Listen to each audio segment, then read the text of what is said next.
Sifuna, I want to look at broad-based. And at the time when the broad-based was coming together, it was not a political agreement. It was a way of people to achieve the 10-point agenda. Yes. There was nowhere where there was supporting the presidency, the re-election of William Ruto in 2027. Yes. But here we are as well on the 10-point agenda. There was a deadline, 7th of March, right? And yes. with that today, many Kenyans are asking, why stay in a union where nothing has been achieved of the 10 points that are there? And this has been point of contention between you and those who are opposing you. Why the difference? Why the fight in there? Is it because others don't want to speak the truth? Yeah. One of the biggest frustration that I have, my brother, is that we all know the truth, because these truths were told to us when we were all there, you know? And the frustration has been with people who know the truth but have chosen to keep quiet. Sometimes somebody will come out and say, oh, by the way, Baba's position was this. It helps. But then there's those who know the truth that have decided to twist it, you know? So the history of the broad-based government, everybody knows what happens in June of 2024. Everybody knows. The country is on the brink. Rumors are circulating that we could actually have the army take over. You remember that situation when the young people took over the streets and came to parliament and the other places.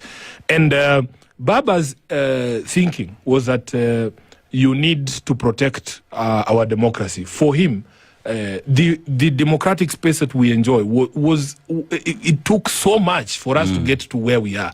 Even this conversation we were having at the beginning, when I was telling you that there was a time when there was only one radio station and it was Baba na Mama.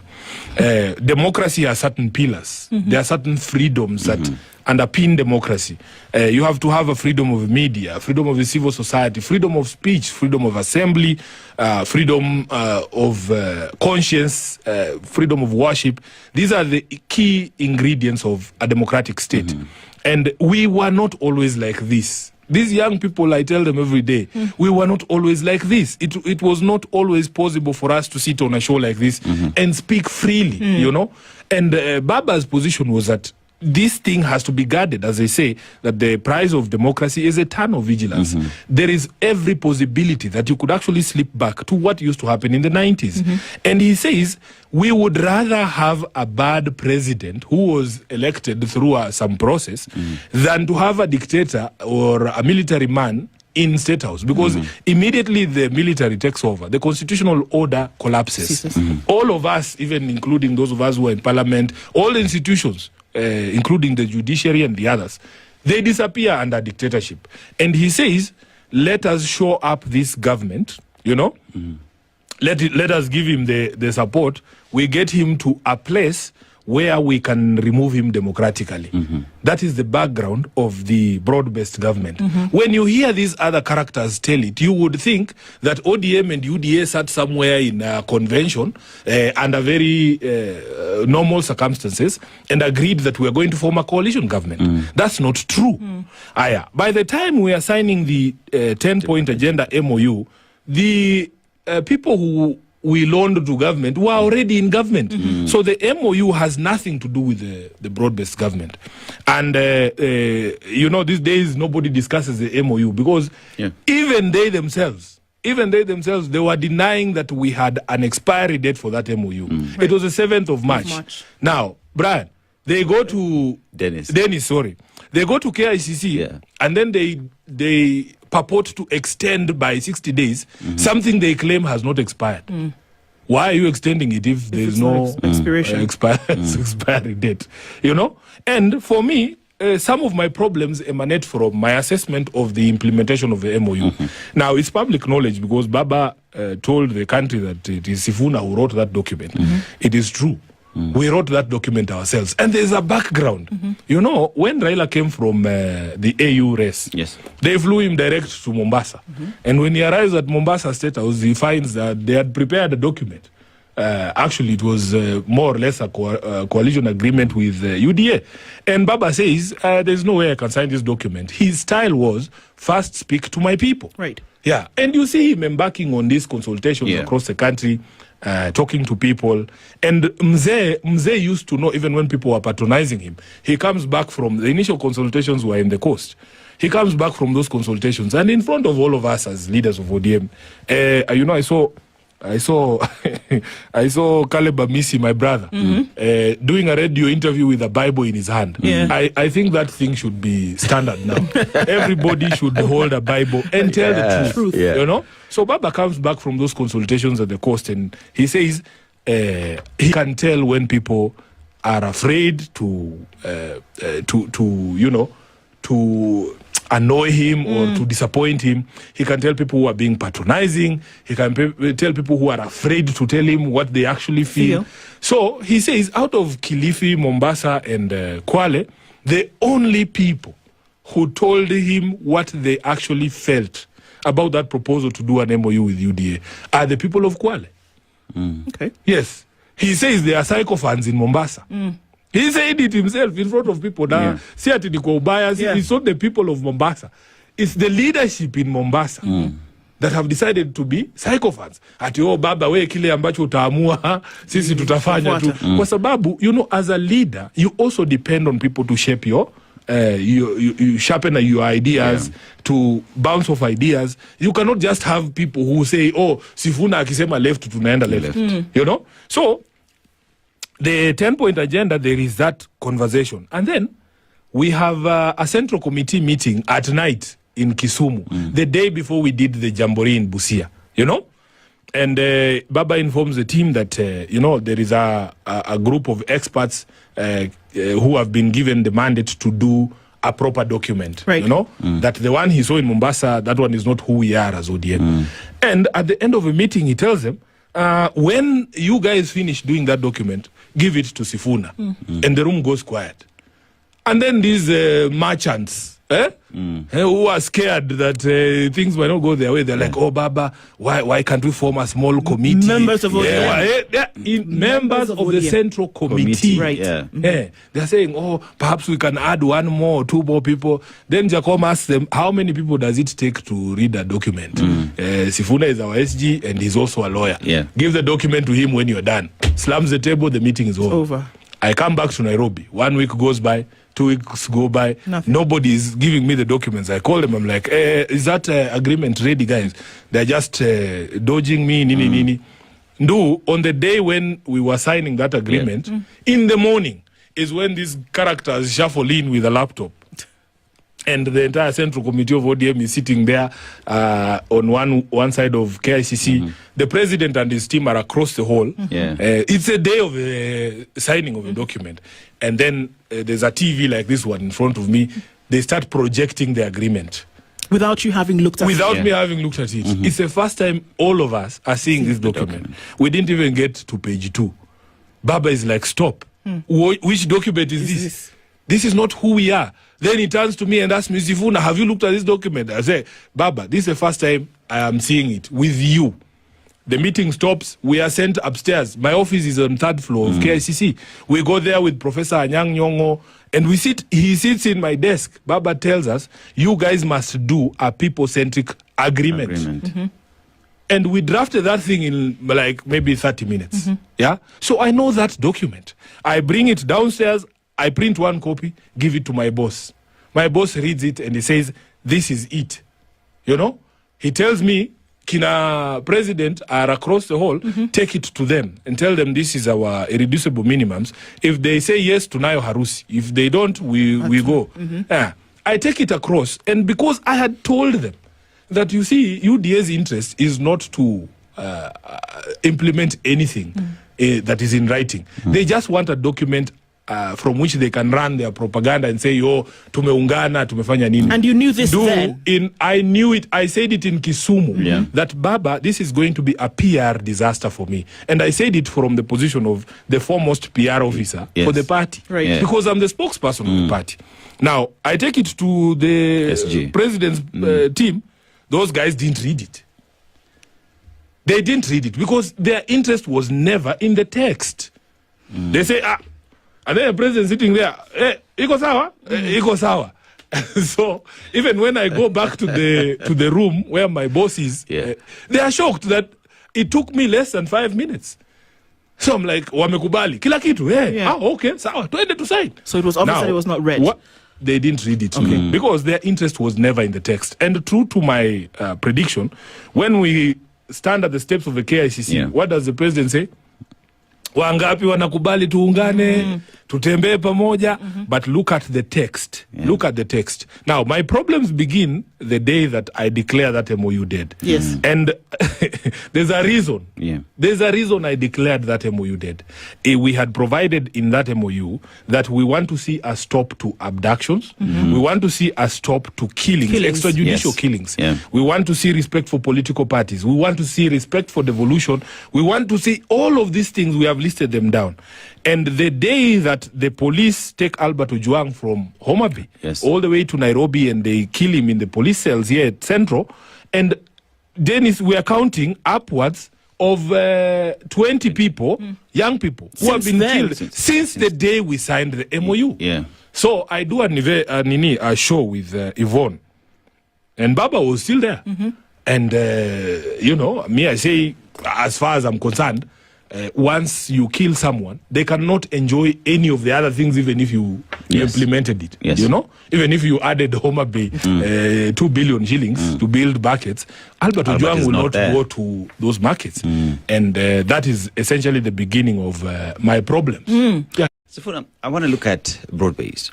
And at the time when the broad-based was coming together, it was not a political agreement. It was a way of people to achieve the 10-point agenda. There was nowhere where there was supporting... Greetings to you. Thank you so much for choosing to be part and parcel of the Sound Candid Talk Open Forum Political Discussion Show. We're here looking at the old KANU politics versus the current new wave led by Edwin Sifuna, the senator of Nairobi, and the Linda Mwananchi brigade. And it appears that William Ruto and team are determined to use the old KANU playbook in dealing with the current state of affairs in our politics. And so we are told between the two, is Kenya ready for change, or they will revert back to the traditional way of doing politics and therefore give William Ruto an upper hand in this contest of 2027. Your thoughts are invited even as we start this conversation. Please keep it right here and invite somebody to join even as we continue looking at various angles of our politics. Our main business here is to make sense of our politics as we ease life for the masses. Thank you so much. Keep it right here. Now, on that clip we just played, we can see some underhand operatives within the ODM family, even before Baba's departure.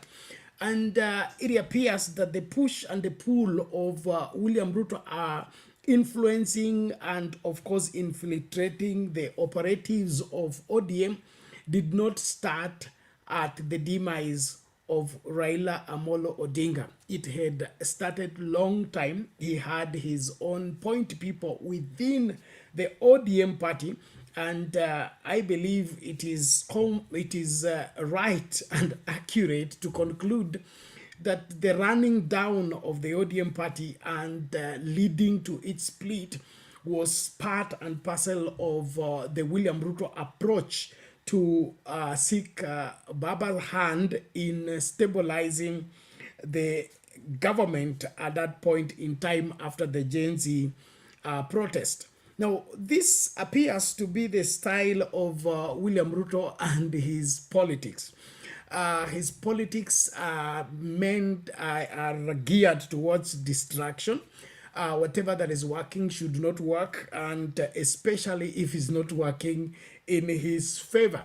And this is something that I would invite you as a Kenyan to ventilate on, because there is no way we can be led as a country by tricks and by, schemes that are not geared towards the betterment of the country.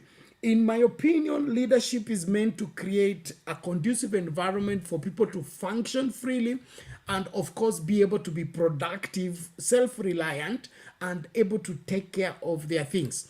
But William Ruto is committed to be a handout president, to be a benevolent president who wants to bring us water. He wants to bring us toilets. He wants to bring us housing. He wants to bring us teachers. He wants to bring us this and that. And we had walked away from this as early as the Kibaki regime. If there has been any quest in the hearts and in the minds of Kenyans, was to have a country that is free and a country that is self-reliant, in the sense that we have less beggars and more productive people. But the dignity of the Kenyan people is at risk right now with the William Ruto determination to bring this country back to the KANU days, where nothing took place without the president's involvement and nothing serious took place without an harambe, without some contributions here and there. In my opinion, we are sliding back to where we came from, and that doesn't smell well. I don't know what you think. Please join the conversation by contributing in the comment section, as well as the link to use to get into the studio so that we can have this conversation together is now available in the comment section. Please make use of it, get in as a guest, and we'll be able to interrogate these matters. But I would that we have an open mind on this matter, because what's happening is not progressive. It is not helping the country. I want you to, look back. There was a time when this country was less than 10 million people, okay, at independence. And the growth in population must be proportional to the development agenda. Meaning, the reason why we even conduct census after every 10 years is to ascertain how many new people have we added to the old population and how do we cater for them.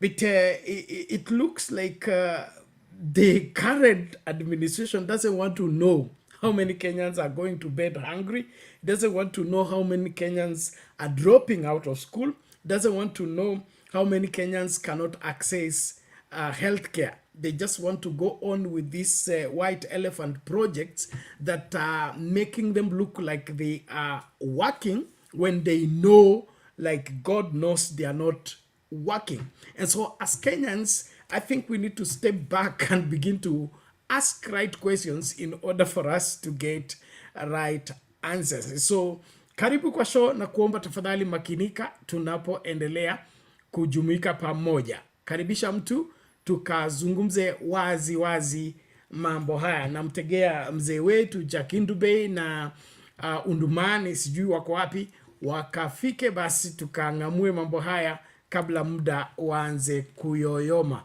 Kwangu mimi inchi lazima ibadilike, na mabadiliko yanaanza pale juu. Wakati umefika ambao Wakenya waanze kuambiana ukweli. Tuache kudanganyana na tuache hii siasa ambayo tunakaribishwa ndani na William Ruto ya kushabikia uovu na kufunika ambayo hayafai, huku tunataka kuwa inji ambayo inaheshimika. Kama heshima yetu itadumu, basi lazima tuwajibike katika masuala yote, sio machache, masuala yote. And even with a benefit of doubt, seen their genuineness and their commitment to a better country. I don't see that, not in the president's speech, not in the president's conduct, not in his political party. And it appears that if there is anything William Ruto learned from KANU and from Moi's administration was tricks and deceit and how to get away with everything wrong. And to me, that doesn't go well if we want to have a country that we can live for our children and our children's children that is secure enough to take care of them even beyond us. And so in the quest for a better country, I invite Kenyans to this wave of change that is being advocated for by, of course, Edwin Sifuna, the senator of Nairobi, who is my senator, as well as the Linda Mwananchi brigade. If there is anything you owe Kenya, if there is anything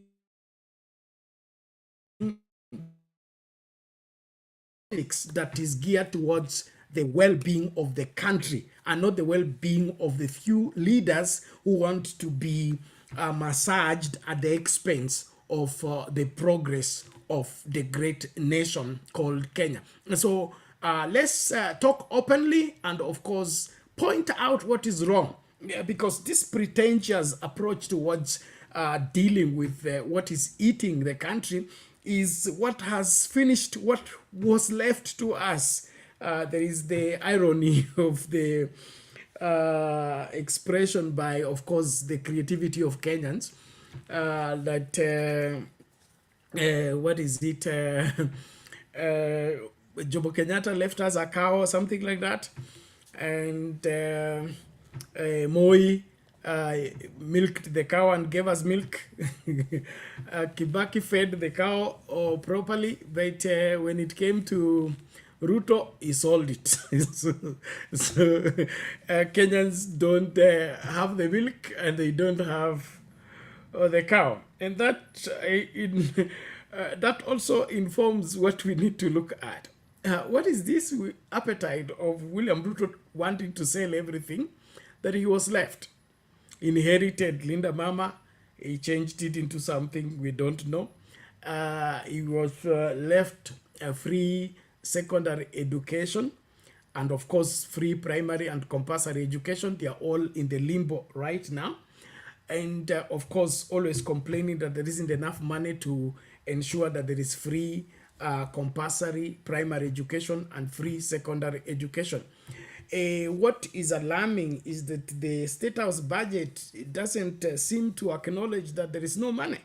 I mean, the expenditure at the State House is, is skyrocketing with every passing day. The Auditor General gives us some of figures that are scary in terms of how can we be a third world country and still be spending the way we are spending in the pretext that we want to keep an image. In my opinion, that is irresponsible and needs to be controlled. Failure to which we are in for a disaster, if not now, eventually. And wisdom demands that we cut our coat according to the size of the yard available. Leaving our size per time is the surest way of building a tomorrow. I don't know how other way to put it. If we are indeed having scarcity of resources and limited opportunities, why are we not living like that is a reality? Okay, why are we not, I'm talking this in terms of State House operatives, the president's behavior, and his deputy. Okay, his deputy is jumping from one chopper to another chopper, spending millions to go and distribute 1 million Kenya shillings. It doesn't make sense, okay, that you carry your entourage and you're spending on transportation only some billions, and then you're going to deliver millions. Like the president, his deputy, his cabinet secretaries are going to distribute 20 million to youth in the name of Nyota, okay? But what they are spending along the way is 50 million. So why spend 50 million to go and distribute 20? And even this 20 you're going to distribute You're not putting them in an industry. You're not putting them in a factory. You're not putting them in a place where people will go and work and be able to, regenerate the money. You're giving them as grant for the young people to go and start business. We are in a mess, and this mess is by reason of, condoning mediocrity in leadership as well as irresponsibility. And that's one place that you won't get me off, because there is no way we can have irresponsible leadership and have a responsible country and, of course, secure the future. And so as Kenyans, we need to think differently and wake up from our slumber. We cannot continue like this. And so the one-time call should not be, it should not slow down. It should not slow down. Let it come up. And then, of course, those of you who are opposed to the calls for one term, I just want to keep you in proper perspective. One term is not a crime. It's not a crime. We have had a history of one-term governors. Have they died because they served one term? Kidero was one-term governor in Nairobi. Is that surprising? Lusaka was a one-term governor in Bungoma before he came back 5 years later. And so what we are simply saying is that there is no crime a president serving for one term. And so nobody should get angry when we say one term. It is valid, it is constitutional, and that is how things should be. You're only promoted to the next class when you have performed properly. And the people marking your performance is not yourself. And so the last person to tell us about two-term should be William Ruto. William Ruto is a student.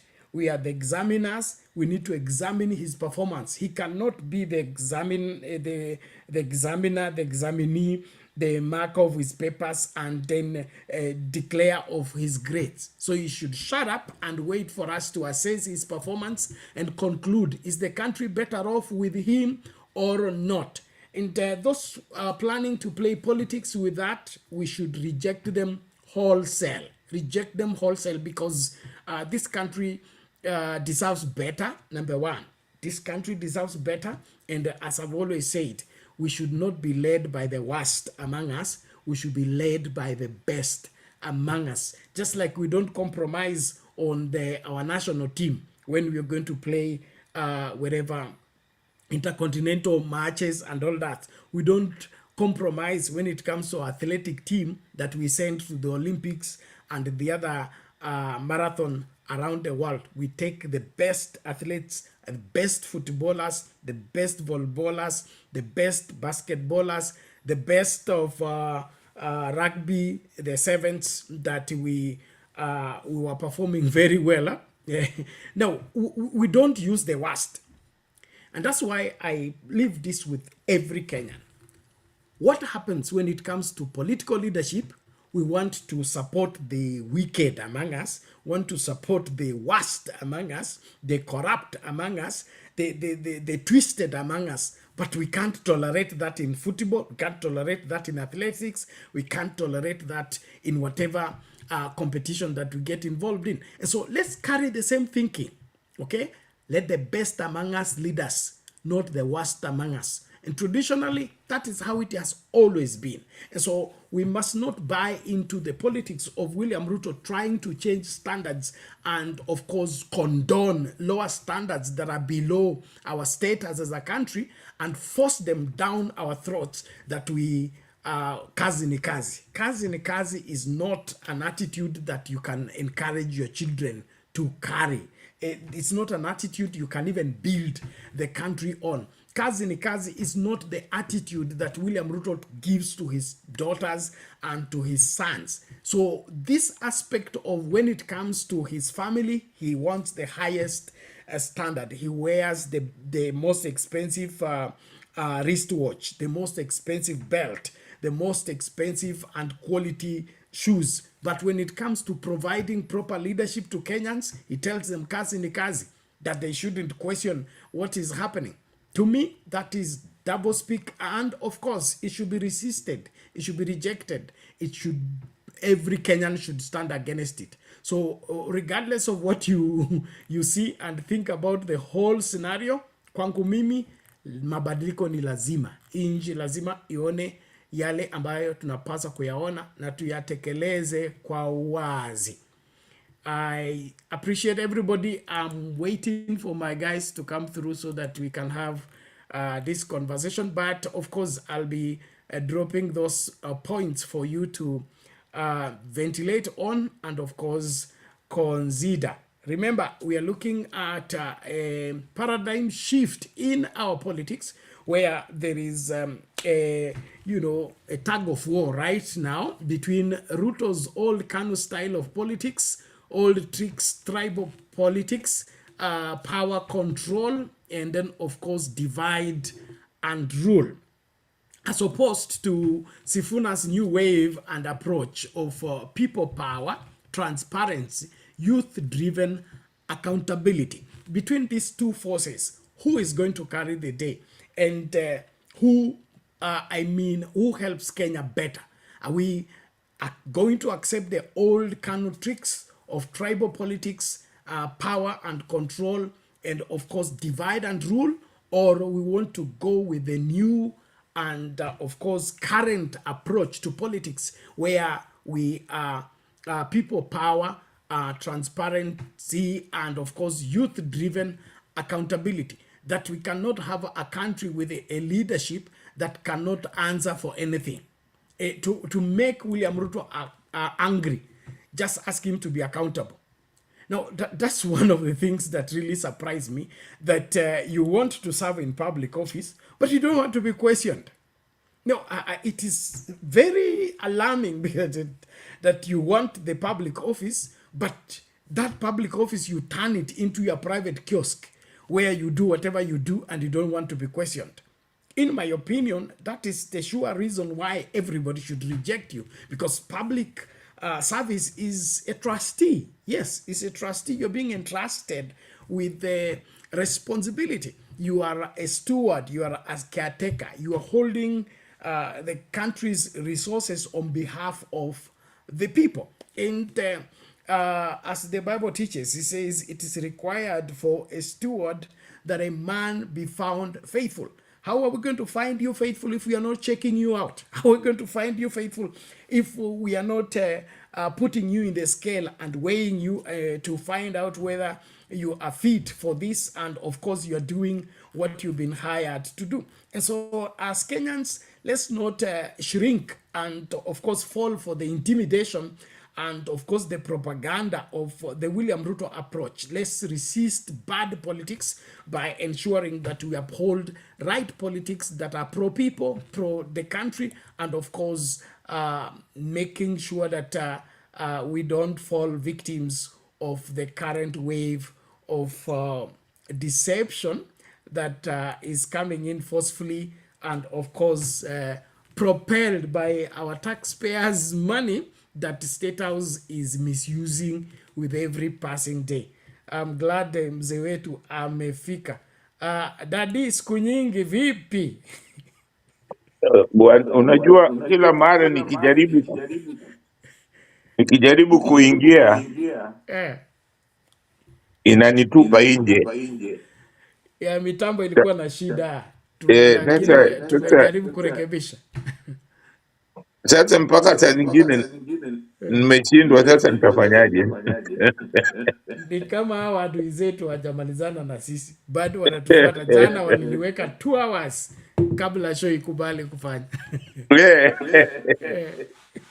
Lakini nafurahi sana kwamba president wangu anaendelea kukampeni vizuri sana. Tena amezungumza kwa hizi maredio, una nyingine alifungiwa lakini haina haja, si hoja. Yes. Yeah.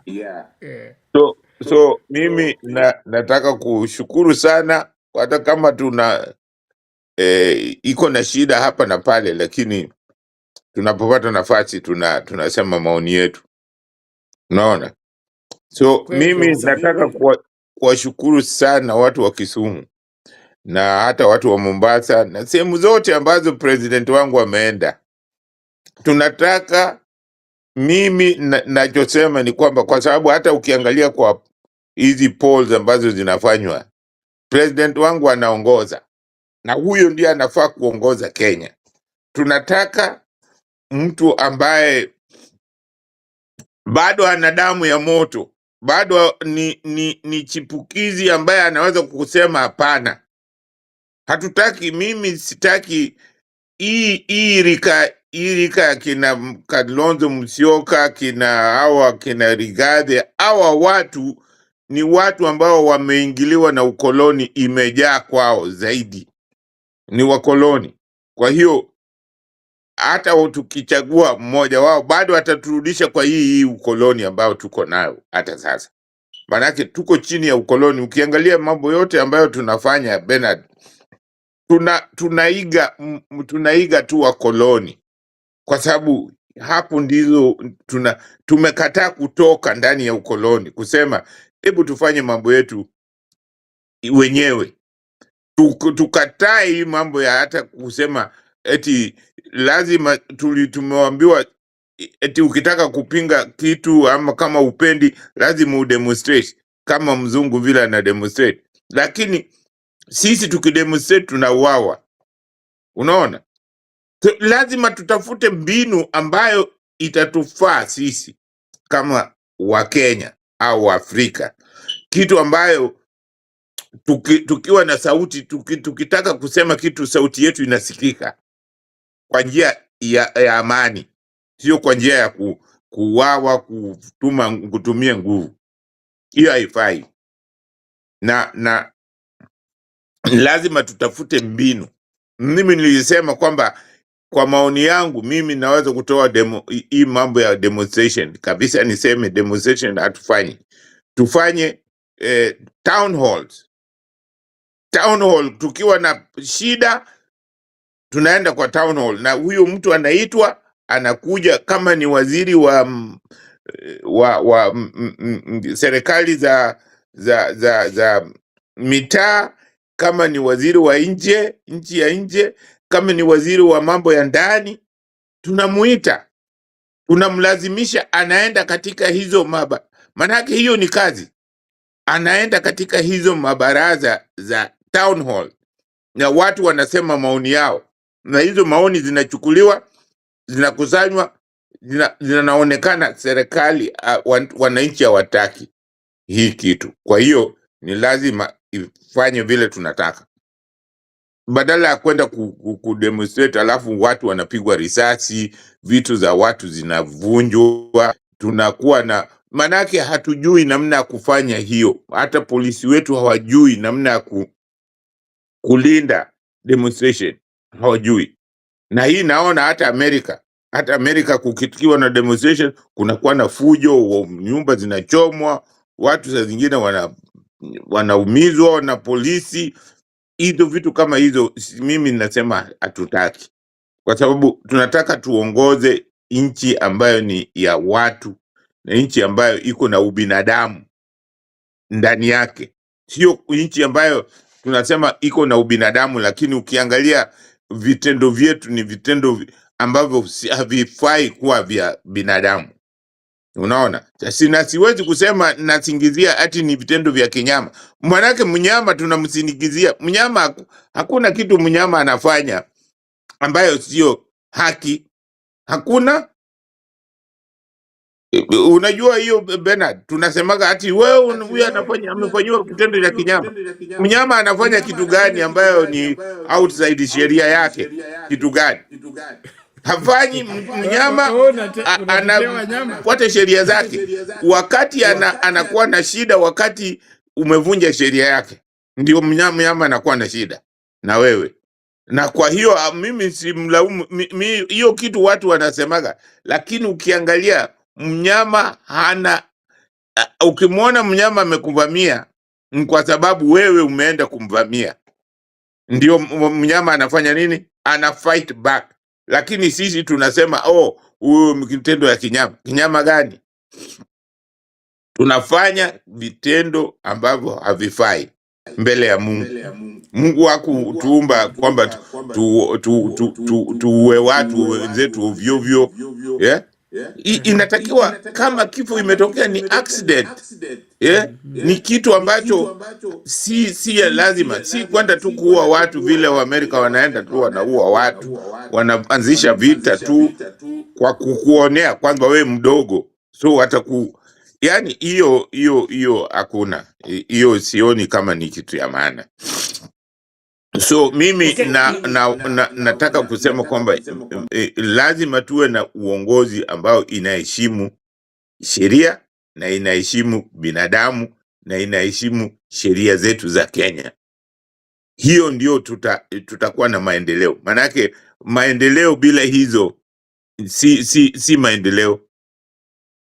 Bila kufuata sheria, haki ya binadamu, hakuna hiyo sio nani, hiyo sio uongozi bora. Asante sana Ben. Okay, asante sana Dadi. Umeleta hapo mambo mengi mazuri. Umenisikia? Nimekupata, asante sana. Naomba hivi kabla tuvukie swala lingine. Bernard, unanisikia? Yes, I can hear you. Unipati?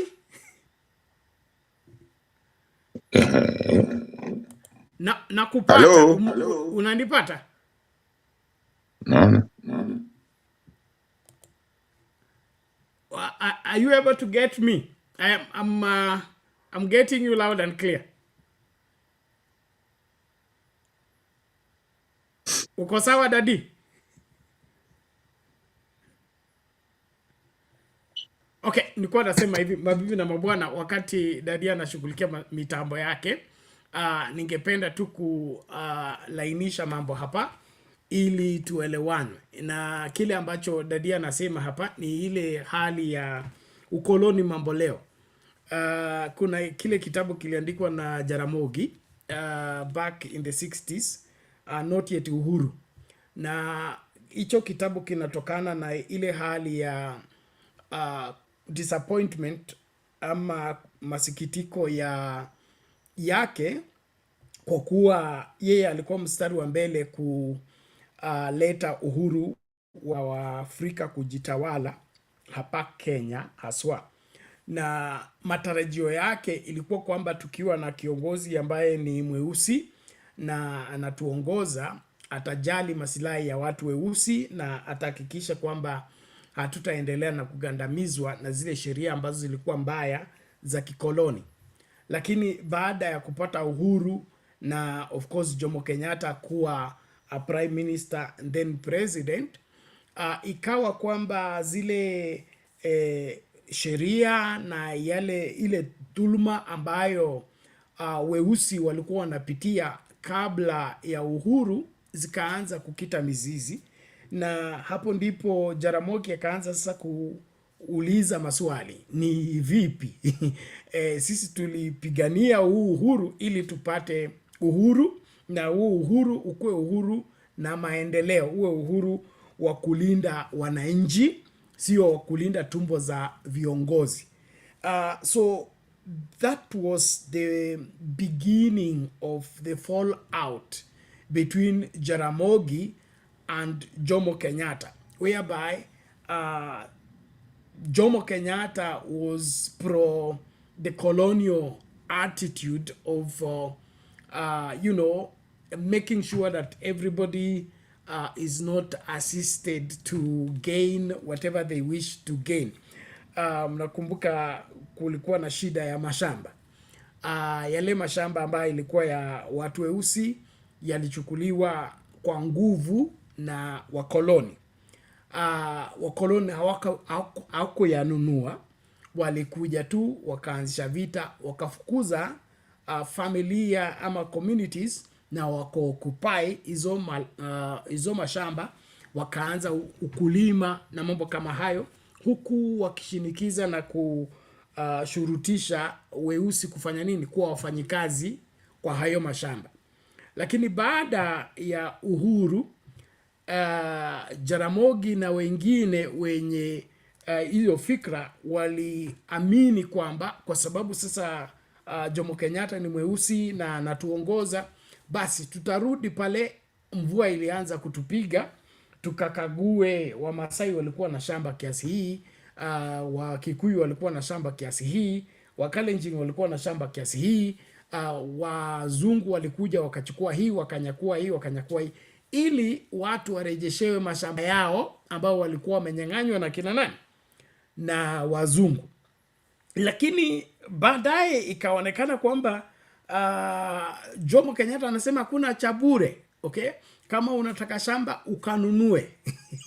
Okay? And this struggle seems to be persisting even in our day, whereby we have a government that doesn't want to take responsibility of caring for the people, but wants the people to continue servicing it with taxes, servicing it with every form of support. And we seem to be carrying forward all these, ill-mannered politics that are pro-leaders at the expense of the people. And I believe that is the reason why each and every Kenyan, especially the younger Kenyans, to intimate themselves with our history and understand the genesis of the struggle. Right now you can hear people talking about Wakikuyu wametawala miaka mingi, Wakalenjin wametawala miaka mingi, ni wakati wa kabila lingine kutawala. That can sound as a genuine agitation, and of course justified by all standards.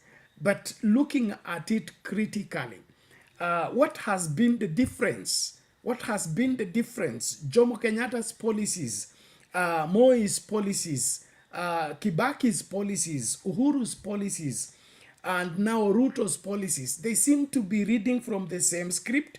They seem to be all working anti the people, pretending to be pro-people. So Not Yet Uhuru becomes a relevant book today that every right-thinking Kenyan need to check it out and find out what is this that led to the fallout between Jomo Kenyatta and Jaramogi, and who was right. I have this feeling within me that Kenya would be very different if the first president or the first prime minister was Jaramogi and not Jomo Kenyatta. I believe would have had a more, pro-people administration than what Jomo Kenyatta did at independence. And of course, we as Kenyans need to have this conversation, number one. And number two, we also need to come to that place whereby we compare and contrast. I believe we have found ourselves on the verge of another breakthrough that we can miss by reason of us getting entangled into our usual traditional tribal politics at the expense of asking critical questions and demanding right answers. In my opinion, we are finding ourselves again at where Kenya found itself in 1963 or in 2002 when we are looking for the second liberation.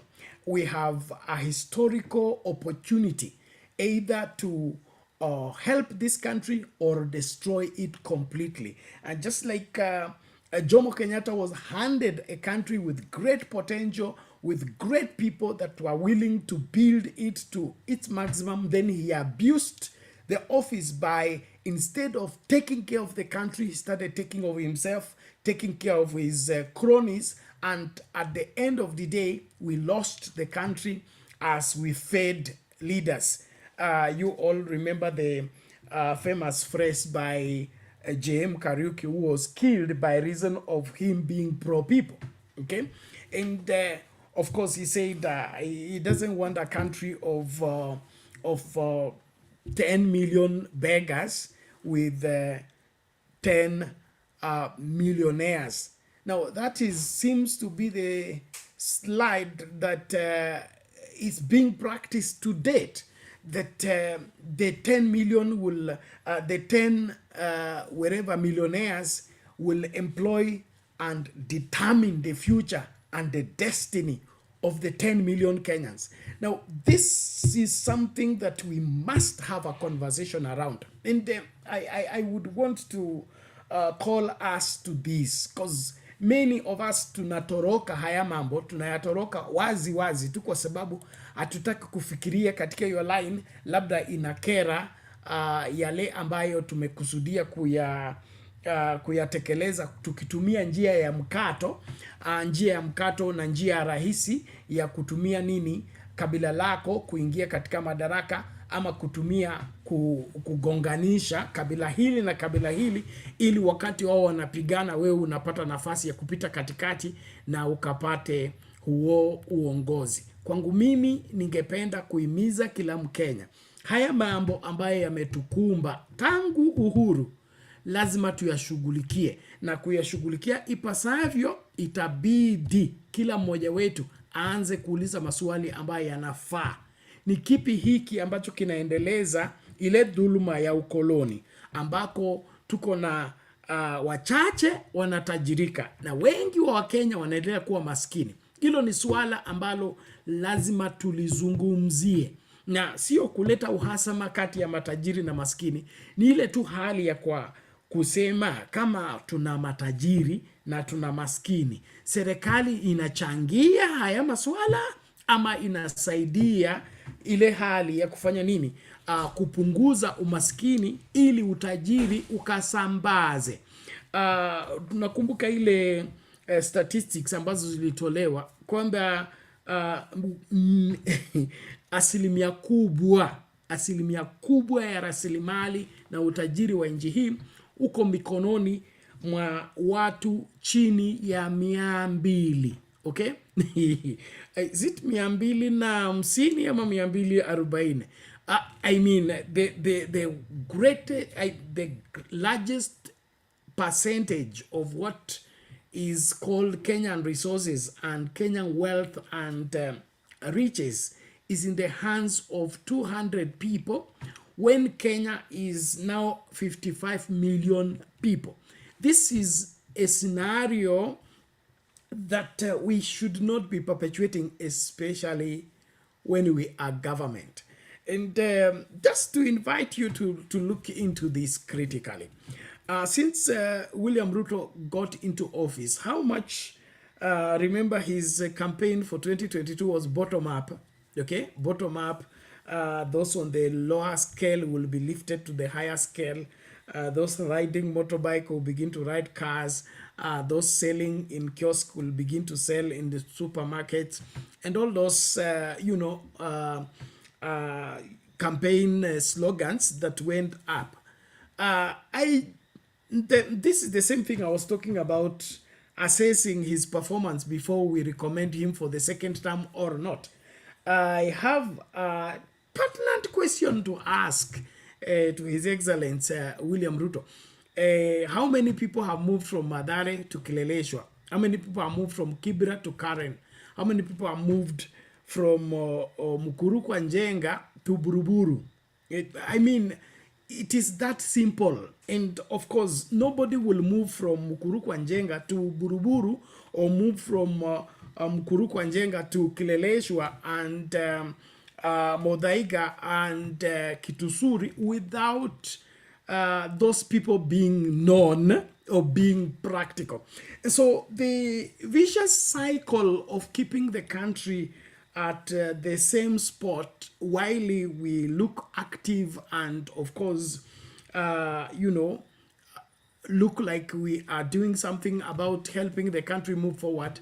I think the hypocrisy needs to stop. The hypocrisy needs to stop, and Kenyans need to be given what is rightfully theirs, and that is a leadership that enhances the development of the country, not pretend to be bringing about so-called development. And so, ladies and gentlemen, as we continue to engage, no matter where you are, please keep it at Sound Candid Talk. This is where we tell it as it is, and of course, seek nothing but the truth, and we want the best for this country. Kenya for all Kenyans is the Kenya that I live and aspire to see. This other Kenya of the few at the expense of the rest is the Kenya we should stand against, resist, fight every day until we get what is rightfully ours. And so we really want to get everyone to understand that the Kenya that is accurate, the Kenya that is progressive, the Kenya that is promising is the Kenya for all Kenyans. The Kenya where every Kenyan is free to operate and every Kenyan is able to do his business anywhere and make profit. This controlled system of maybe Kenyans not being able to, being denied the liberty to operate in certain circles or in certain places, that ought not to be allowed to carry the day in our world. And so I invite your input even as we continue the conversation.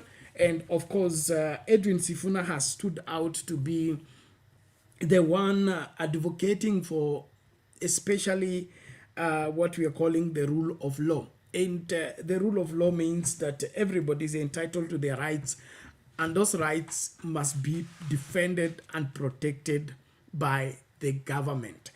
The reason why we need a government in the first place is to ensure that it is equity and to ensure that there is law and order. We don't, have a government or seek a government just for the sake of having people called president, others called governor, others called judges or the judiciary. We need a government because that government should ensure that every Kenyan is safe. The big, the small, the great and the mighty, all of them should be equal in the eye of the law. But when we have a compromise administration that applies the law selectively and wants to take advantage of other Kenyans as they pretend to be helping the masses, to me it's bad, it's annoying, and we should not let it to continue. Let's just pick this clip again as we look at the stand of Edwin Sifuna and the rule of law. And of course, as we envision the politics being pushed by William Ruto, the old KANU tricks of tribal arrangement to secure presidents, and now the fresh and new approach where Kenyans should choose who should lead them by reason of understanding what they stand for, what is their character, and are they trustworthy or not. Let's pick this and return to break it down. Thank you everybody. Tuendelee kulike video, piga kura yako. Kuna ile poll question ambalo tunauliza hapa kwa Sound Candid Talk live YouTube channel, and of course the poll question is simple that would want you to respond to the same. Is Kenya ready to move from traditional KANU-style politics to a new youthful driven leadership? Is Kenya ready to move from traditional KANU-style politics to a new youthful or rather youth-driven leadership? We need your response. I think I've seen in only 2 people have responded to the poll. It appears many people missed it. So please, if you have not voted, go back and vote. And the 2 people that have responded to the poll have already confirmed that yes, the country needs a complete shift. What is your take on the same? And so as we listen to this clip, please piga kura yako na hakikisha kwamba unakaribisha mtu. Hii inaitwa Sound Candid Talk. Tuko hapa kuchambua siasa zetu, kuelewesha kila Mkenya ili tufanye uamuzi ambao unatokana na kujua pasipo kujaribu. Asante sana. You say leadership is about the people, and in the Linda Mwananchi tours, it has not just been here because I'm SG, I want to maintain power. Yeah. You've been speaking about issues affecting Mwananchi. Yeah. Talk about today, numbers don't lie. It has been subject that you've pushed for a very long time. It is the people who will tell you how their situation is. You talk about education, where we are with that, corruption in the country, debt, rule of law. You are big on respecting the rule of law. Pesa mfukoni, is it a reality today? When you go around the country and meet with Wananchi in these meetings, right? The message that is there is that the country has to change. Yeah. Things can't remain as they are. In your conversation with Wananchi, what do they say? And what's your message? You know, at the end of the day, I've seen some people saying, what is the agenda for Linda Mwananchi for the people and so on and so forth. And we have maintained that the government that Kenyans wanted has already been defined in our constitution. And you know, the constitution has a history. There is a place we came from, Dennis, that people don't want to go back to, you know? And increasingly, if you speak to these young people, they will tell you, increasingly, human beings want to be free. They want government out of their business, you know? So we are the ones saying, roads are good, but can we all be alive to use those roads? You know? Can we be in an environment where we are free to express ourselves, that just because you are affiliated or you own a media station, you cannot call and cancel Sifuna? You know? By and large, if you speak to these young people, they will tell you they want to be free. And if you look at the preamble of the Constitution, we defined the kind of government that we wanted. We want a government that respects the 6 essential tenets of the Constitution, the values of our Constitution. It is democracy, it is freedom, it is human rights. And it actually starts with human rights, you know, and rule of law and social justice. So when you speak to these people, they're saying, yes, development is good. It has to be put in context. I've given the example, Dennis. You give young people money, say Nyota Fund. You go and start a business, and they go and start a business of charging people to play pool. Yes. Then when those people are playing pool, for no reason, the police break in and beat those people up. We are building magnificent highways. So you are telling me you dualized Kenol to Marua so that the police Land Cruisers and Subarus can quickly reach villages in central Kenya, pick young people there and, you know, abduct them and disappear them. That is not why we do development. So the argument that we have been trying to sell is that everything that the government does has to be done in the context of those 6 essential values. If it is building a stadium, we want that stadium to be built, but in a transparent manner. You know, there's these characters who argue, when Mzee was still around, they used to say Sifuna can never disagree with his boss. And we used to disagree. Do you remember the entire story of Adani? Yes. Yes, Mzee was very clear in his mind that the PPP way is the best way to achieve development, especially when you have budgetary constraints in a country such as ours, right? And so when we were making all this noise about Adani, he was a bit upset. And he called us to a meeting and we told him, Jacom, first of all, you are the one who taught us that you have to do everything transparently. You know, that if in fact the PPP law itself requires, Dennis, that if there has to be a public place where you list all the national priority projects that you are seeking partnership with. Yeah, they don't do that. Now the whole world must know that Kenya is looking for a partner to dualize Mombasa to Nairobi or to Malaba. We want an SGR extension to Kisumu or to Malaba. We want a new airport. Nobody disputes that, but it has to be done in a transparent manner. So we fought with Mzee, and I remember he was very upset. He's saying, oh, Sifuna, you guys are discouraging investments.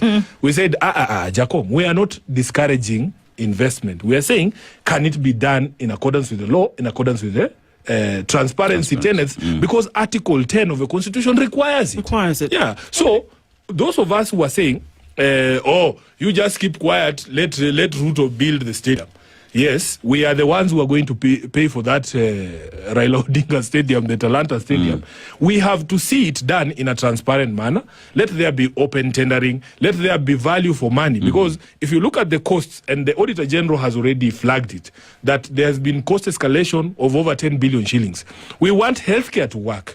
We want healthcare to work, but the procurement of that healthcare system has to be done in a transparent manner. Yes. There has to be value for money for Kenyans, you know? And these are the conversations we're having with the people. Yes. They need to understand that dictators build roads. Yes, yes, they do. Yeah. We have visited their countries. We have seen magnificent highways, like three-tire roads. Yes. You know? Democrats also build roads. But it is only one of those two people who will also not kill you and your children, who will respect the value of human life, who will respect your human rights, who will respect your freedom to come to a radio station and speak freely, to respect your freedom to post something on social media and just go home, you know? You say leadership is about the people. And in the Linda Mwananchi tours, it has not just been here because I'm SG, I want to maintain power. Yeah. You've been speaking about issues affecting Mwananchi. Yeah. Talk about Mwananchi. Okay, there you have it, as Edwin Sifuna, the senator of Nairobi, and of course the SG still of the ODM party, breaking it down for us to understand what constitutes a just and valid leadership in terms of government operatives, and of course the rule of law. The one sure way of holding the country together and securing everybody along is insisting on the rule of law, ensuring that the businesses are being conducted according to the law, and anybody who has any problem with a business somewhere or a factory somewhere or an investment somewhere should be handled according to the law. What we are treated to with the Ruto administration is what is famously known as Mambo Matatu. Okay, Mambo Matatu is not talking about the rule of law. Mambo Matatu is talking about dictatorship. Now that, for example, William Ruto is interested into the sugar industry, and there are rules and regulations and of course bottlenecks into securing that particular sector of our society. And then of course when he finds difficulty into infiltrating the place, he now reverts to using extra judicial means to settle scores. Now that is where we are talking of failing of the government. And so the government that is supposed to uphold the rule of law and ensure that everybody is safe under the law is the one breaking the same law and of course insisting that they want their things done fast. To me, that is a let down, number one, when it is fronted by the head of state. And of course, it is also a let down in the sense that we are missing out into accelerating development by scaring away potential and serious investors. There is a rumor shared around about Dangote, the millionaire from Nigeria, wanted to set up a cement factory within this country that will drastically lower the price of cement in the country. But what happened is that when he got into the country and gave out his proposal, the government operatives held him hostage and demanded that if he's setting up that industry to help Kenyans with employment, and then of course help into securing the enough production of cement, and of course at an affordable rate, there are people in government who wanted to have a lifetime share into the profits. that they should be given this percentage of the profits perpetually. And those are the things that we are talking about. You are negotiating a deal outside the law, and of course in despising what the law secures for the people. And this corrupt approach is one of what is delaying the development. And so when you see William Ruto on top of cars and talking about bringing development and wanting to bring about affordable housing and things like that, if he was genuine about the whole thing and was doing it in an environment where everybody's profiting and everybody is benefiting, then nobody will have a problem with it. When Kibaki brought about free compulsory primary education, it was a relief to the majority of Kenyans who had stayed out of school because they couldn't afford education at that point in time. Then what happened? The relief from the parents and from Kenyans was felt countrywide. Why? Because in every home there was somebody going to school and was sure of completing their education because the pressure of pay for this had been taken away. I just want to pose the same question to you. Since affordable housing program started 3 years ago, okay, how much relief is in every home of the Kenyan people? How many Kenyans are now at peace because there is affordable housing project taking place all over the country? I'll tell you why. The reason why affordable housing project, as vast as it is and as massive as it is not affecting each and every home is because there are only select few people who are benefiting from this particular project. It is not holistic and it is not serving every Kenyan. So the supplier of steel has already been predetermined. The supplier of cement has already been predetermined. The supplier of sand has already been predetermined. And now these few 10 or so people are the ones harvesting the lion's share from the affordable housing project. The rest of Kenyans can go to hell, or the rest of Kenyans can work as watu wa mkono. The rest of Kenyans can work as plumbers and things like that. That's not how to grow an economy. The economy grows when there is sufficient circulation of money around the country. Meaning if just let's say 30% of Kenyans are enjoying what affordable housing is bringing, will have a sigh of relief in the country. Kenyans will feel the money, will feel there is a new input of funds into what? Into their country. But what's going on with William Ruto is what I believe the legend politician Martin Shukuku used to say, that during Moi's time, there was eating, yes, but at least they let things fall down on the table and under the table for somebody to pick. And then he was describing the contrast between the Moi administration and the Kibaki administration. He says, but different with Kibaki administration, it appears that the Kibaki people have taken an apron and they are protecting everything so that the eating takes place up here and nobody is able to get what is dropping from their table. The William Ruto administration clearly fits that description, whereby the top people are the ones enjoying the money, enjoying the contracts, enjoying the deals, but the rest of Kenyans are suffering with every passing day. And this is the leadership we are against. This is the leadership that has not helped this country for over 60 years, and perpetuating it is only making matters worse. It's making matters worse because our population is increasing, but our resources are shrinking.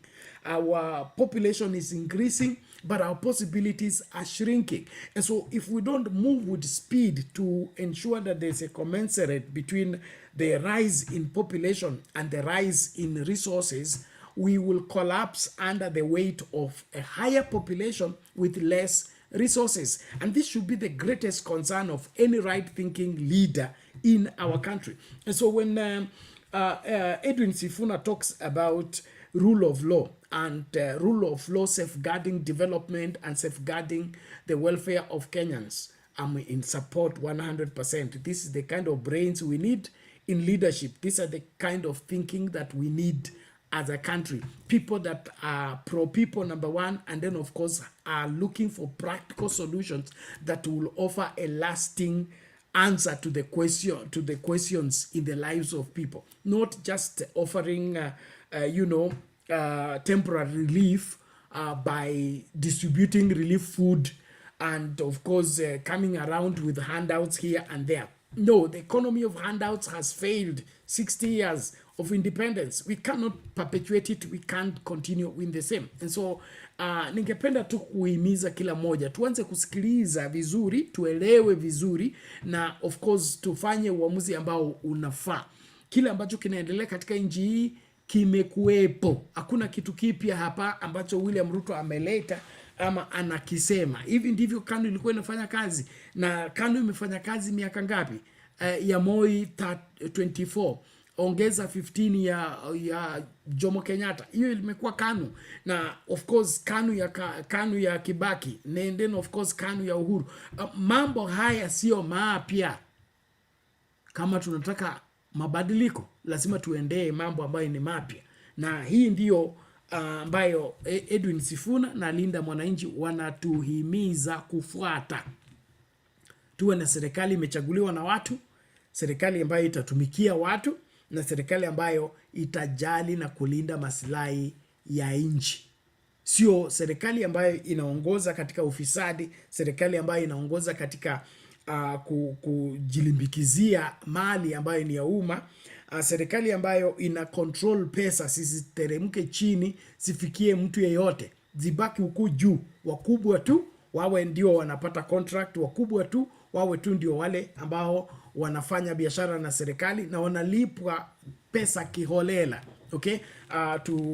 Mnakumbuka ile kashfa ya NYS ambayo ilitokea kwamba bairo moja inauzwa 20,000. Okay? Toilet paper sivyo inauzwa 1000 ngapi. I mean, vitu ambavyo unasoma vinavunja moyo, kwa sababu hatuwezi kuwa nchi ambayo inaendelea lakini tunavuja mali ya umma kana kwamba hakuna kesho. We need a government in place that will care for the people and of course will ensure that the welfare of the country is secured. The future of this country need to matter and of course weigh heavily on the heart and the minds of those in leadership. And so I'm in agreement. We must re-establish and restore the rule of law if we are going to attract right investors and then of course be able to accelerate development. To secure the great population of young people who have capacity to work and are able to take care of themselves in this country, is just industrialize. It is that simple. It is industrialized. And then of course where there is what we call conflict of interest. Conflict of interest is when the government is supposed to referee and create a conducive environment for investors to come in, and then investor create employment. And then of course when investors have created employment, the young people will get the employment and of course also gain from whatever they are earning and probably start their own little businesses and hire somebody else to take care of those particular small businesses, and of course the chain continues. But conflict of interest is here, whereby the government wants to attract investors but wants to be the investor at the same time, or wants to exploit the investors. And so there is confusion by reason of you are the government, you want to do business and you want to help people do business. It doesn't work that way. You must let other people do other things so that we corporately come together and are able to do what? are able to help accelerate development. Like we are saying, allow the small families, like now that we have devolution. Okay, devolution is resources being devolved from the central government to the county government. The county government needs to first and foremost give priority to the locals when it comes to contracts before they give to outsiders. Like if there's a road to be done, there is a school to be rebuilt, there is a project to be done in the county, the people who needs to be first considered for those contracts are local people. Not I am the governor of Kakamega and I'm giving a contract for constructing Nambacha Kakamega Road to somebody from Northeastern. So what happens? The money allocated for the road from the central government to go to Kakamega ends up where? In Garissa. It ends up in Northeastern. It ends up in Dubai. It ends up in Kuwait. So the money that is supposed to be revamped so that it affects the economy in Kakamega, it all comes in and leaves. And so it beats the whole purpose of devolution, whereby by reason of county government undertaking projects, they will be able to employ the young people. The young people will be able to go to the market and buy what mama bogas are selling, what be carried by boda people. The boda people economy will be enhanced because there is money circulating within the county. Now, this kind of thinking seems to be far from most of our governors, that a governor is a governor of Marsabit and is mortgaging a house in the US with the money that is meant to develop Marsabit. This madness that needs to be stopped, and it's all by reason of this kind of conflict of interest, whereby you want to be the government, you want to be the supplier for the government, you want to be government, you still want to do business with the government, you want to be government, you still want to be the one supplying water, supplying tissue, supplying paper, supplying biro pen, supplying anything to the government. And so this conflict of interest needs to be addressed and then, of course, by the rule of law, and then things have to be turned around. The corruption, the rampant corruption that we are faced with is born out of this madness. It's born out of this madness where there are no boundaries, there are no limits. Everybody's free to do as they wish. This is not the Kenya we are looking for.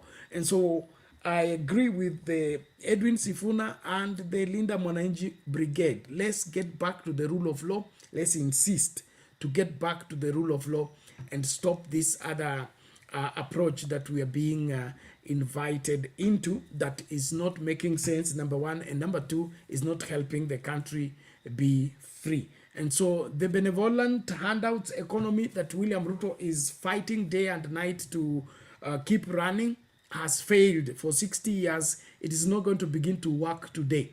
We need a Kenya where Kenyans are working with their own hands, earning their own money, and able to take care of their own families. The benevolent approach of tumewaletea hii, that needs to be stopped once and for all.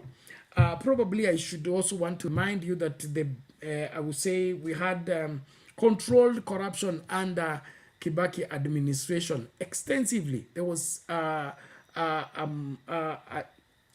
would say a huge gain in terms of corruption. I think under Kibaki we only had one major scandal, I think, or two, that involved, there was the one for Anglo leasing, that was a major one. And then, of course, what I'm saying is that Kibaki administration was able to control corruption by banning Harambes.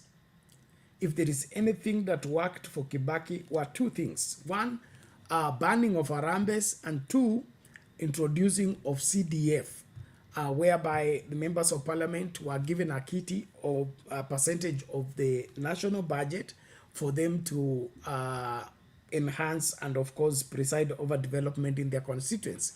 And so these two forces helped a great deal in terms of ensuring that not everybody wanted to do business with the government, and not everybody was jostling to abuse office by ensuring that they have to deal with the government in order to make money.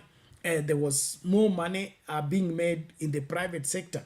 You remember how the Equity Bank and other banks became so aggressive in terms of getting people to save under Kibaki. Okay, they excluded and secluded exclusive banks had to humble themselves and go out on the street and beg people to open bank accounts and things like that. And so the banking industry had a vibrant development under Kibaki. One, because of controlled corruption, and then of course there was sufficient circulation of money. People had surplus, people had money to spend on extras, and of course had savings. But look at what has happened when we began to mess up the circulation of money by only allowing a few people to gain access to the national resources. So we are stifling, we are killing the economy by ourselves and pretending to be developing it. And so I would encourage us as Kenyans to begin to handle this matter seriously, and then of course deliberately. And emphasizing that aspect of deliberately, because wengi wetu tunapenda kubebwa ujinga na tunapenda kubebwa na ile inaitwa mob psychology, okay, ambako tunafuata tu kitu kwa sababu umeambiwa ni Linda Mwananchi unafuata, ama Linda Ground unafuata. Mikakati ama makusudi ambayo yako chini ya hiyo bana inaitwa Linda Mwananchi, ama hiyo bana inaitwa Linda Ground, ama inaitwa UDA, wewe utaka kujua kile wewe unajua kwamba unataka 2 term au unataka 1 term. Hapo atutoboi kama Wakenya. Tukitaka kubadilisha nchi hii lazima tujisatiti na tuhakikishe kwamba tunaangalia masuala kwa kina na tunatekeleza yale ambayo yanafaa. Na yale ambayo yanafaa ni kwamba tuulize maswali ambayo ni ya muhimu, na tuhakikishe kwamba tunazuia uongozi ambao watu ambao hawafai katika uongozi kuingia katika uongozi, na wale ambao ni wafisadi washughulikiwe kulingana na sheria na rasilimali za nchi zirejeshwe, na wale ambao wameiba mali ya umma wakamatwe na hiyo mali irejeshwe ili nchi ipone. Hatuwezi kuwa baada ya miaka 60 ya uhuru masomo hatujaidhibiti, matibabu hatujaidhibiti, chakula hatujaidhibiti. I mean, why should we be called a government in the first place, or a nation in the first place? Why can't we just be proud of one thing we got done? Like, for example, let's put off everything else and say we want to fix education. That if there is any problem in this country, it must not be education. Enough teachers, enough classrooms, enough, education facilities, that when it comes to the education sector, from the early childhood development to the topmost, level of education in the country, everything is secured and systematic, that it can work on autopilot. That to me is a greater solution than all this. Let's rob from agriculture, put in education, rob from education, put in healthcare, rob from healthcare, put in roads. Come on, let's settle down and fix the country. And so this agitation for change must not be stopped, and nobody should stifle it. And so let's wake up and stop the madness of trying to be persuaded and of course deceived into believing that there is a solution William Ruto is bringing by insisting on the old KANU playbook that is out to play tricks on the minds and on the hearts of Kenyans at the expense of the welfare of the country. We cannot look back and go forward. And so we must detach ourselves from the past old backward politics of KANU and embrace the new approach of pro-people, pro-change, pro-accountability, and of course, we need to have that aspect of the Kenya that fits and of course stands for every Kenyan. Well, time is running out. Mzee Jakindube akuwezeshwa kurejea na Undumani Simoni kina msimamo sijui wako wapi. Naomba nianze kutamatisha, nimezungumza sana, lakini naamini kwamba zile points ambazo tunashiriki hapa ni zile za muhimu ambazo zinakuacha wewe ukifikiria, and then of course naamini kwamba utafanya uamuzi ambao unafaa. And then tunapoanza kutamatisha, ningependa tu kuleta hii video ambayo imeleta utata kiasi. Wengi wa Wakenya hawajafurahishwa nayo, na wengi wa Wakenya wanasikitika sana kwamba mambo kama haya yanaweza kutoka kwa kinywa cha mtu ambaye anaitwa rais wa nchi. Let's just get this and then of course use it to close the show. Here we go. Wale watu walikuwa wananihangaisha hapa kwa barabara na masufuria walienda nyumbani. Ile kazi moja tu nimebaki naye ni kutembeza huyu mtu mpaka Bondo aende akae nyumbani. Ndio? Ama namna gani? Sisi tutamtembeza na atafika nyumbani bila kujua.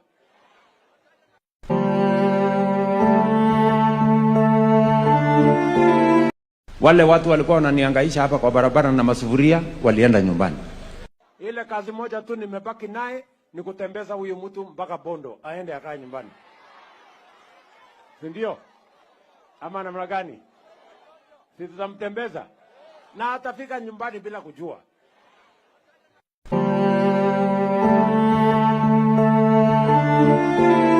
Wale watu walikuwa wananihangaisha hapa kwa barabara na masufuria walienda nyumbani.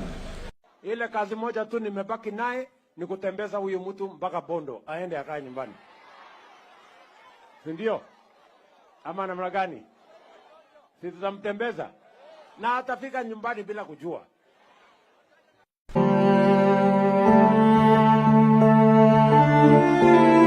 Wale watu walikuwa well, sad statement indeed. I have the highest respect for the legend Raila Amolo Odinga and his contribution to the progress of this great country. Him having led the opposition politics for ages, it has contributed to the advancement of this country more than any administration or any president we have ever had. And my departure from the statement that William Ruto speaks in view of Raila Odinga in a kind of disdain and mockery attitude, it's really heartbreaking. It's really heartbreaking because we need to be able to honor.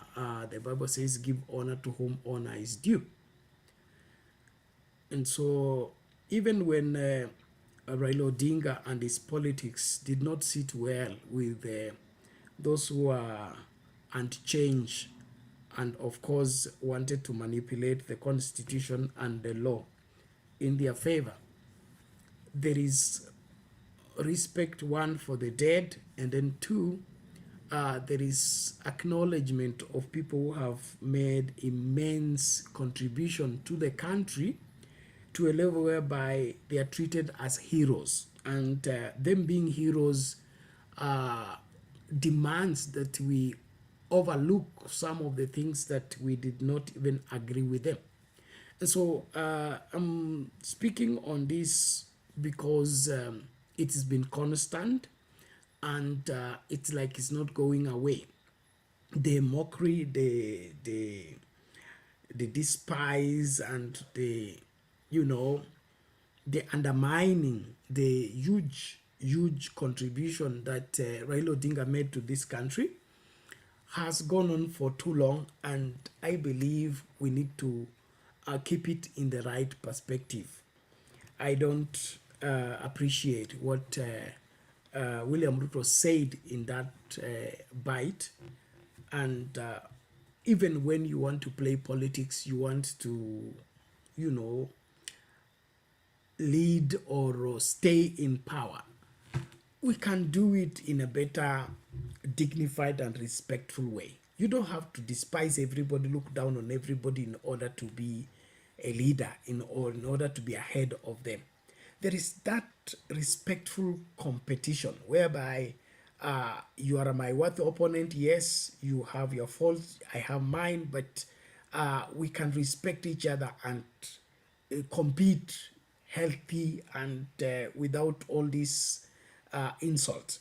And so there are questions surrounding the death of Raila Odinga that are yet to be settled. There are so many unanswered questions, and the country is not at peace with how Raila Odinga left us suddenly. It wasn't expected. And you know, the way the current administration handled his funeral, and of course giving them a state burial, which was a plus, and of course securing everything, which we have no problem with. But how does now the death of Raila Odinga become a blessing to William Ruto and his administration, that wale watu walikuwa wananisumbua kwa barabara na sufuria tuliwapeleka nyumbani? What does that mean in the first place? And even if Raila Odinga is no more, and of course is in Bondo, how do we make, you know, a mockery of the same? Don't we have a heart and respect for people who have immensely contributed to the progress of our country? I mean, there are things that even if you think them, they are better off just remaining as thoughts than verbalized and shared with the rest of the world. And now, there are many theories around the death of Raila Odinga, and maybe the role played by the current administration in ensuring that he dies. And of course, those cases are not going away any soon. Listening to Orengo, listening to Kalori, Omondi, and then of course the people around Raila Odinga, even Aida Odinga, questioned the will that was suddenly come in the surface, claiming that Raila Odinga said he should be buried within 72 hours.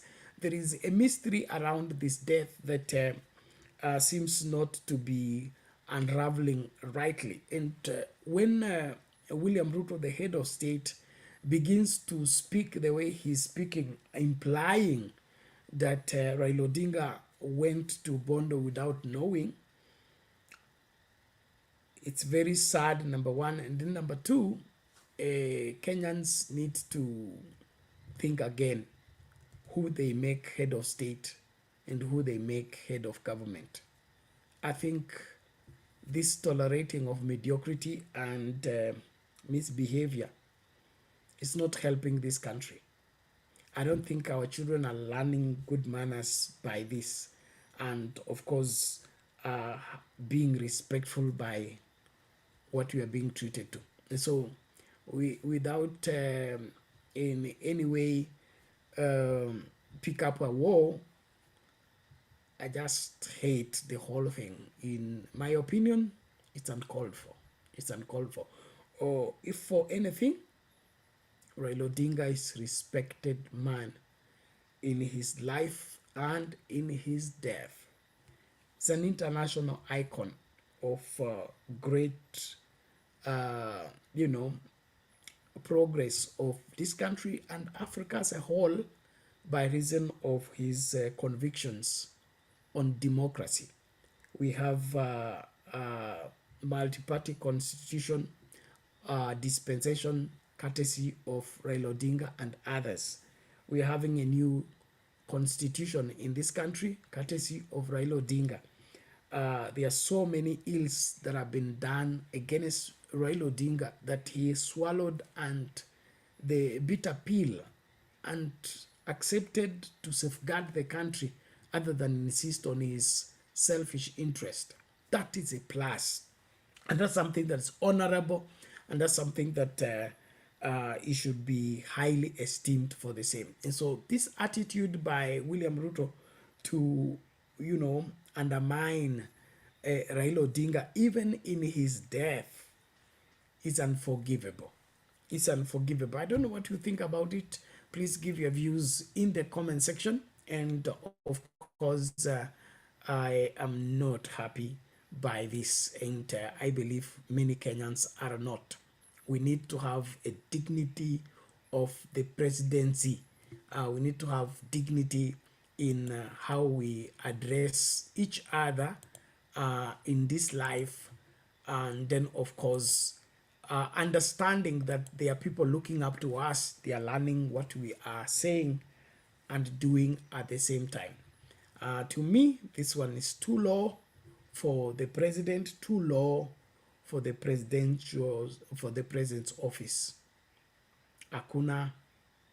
And of course, there is God somewhere. There is God somewhere. He judges us all. We may claim to be Mr. Clean, but one of these fine days, the truth will come out, and of course that truth will help us in articulating some of the things. And so, ladies and gentlemen, it's 20 minutes to 2 a.m. East African time. I need to close there, and of course we'll pick it up again in the next conversation. Please keep it a Sound Candid Talk. If you haven't subscribed, please subscribe. Follow us on YouTube, on Facebook, on TikTok, and be part of the great family where we analyze politics. And then, of course, there are other programs we do, spiritual programs, teaching of biblical truth, where we want everybody to be founded and grounded in scriptural understanding. We have talk shows where we engage different people to discuss different topics. And so when you're a subscriber, you gain more and, of course, learn what is necessary. I want to thank all of you for sticking with me all the way to the end, and look forward to doing this again with you. Please keep it a Sound Candid Talk. Kama hujapiga kura, piga kura yako kabla tufunge show, na tuhakikishe kwamba kila kitu kinachoendelea ni cha kunufaisha nchi hii, wala sija kuaibisha nchi yetu. Mungu awabariki sana. Tukutane tutakapokutana katika masafa mengine ambayo ni ya Sound Candid Talk. Tuchambue siasa pamoja. God bless you. Thank you so much.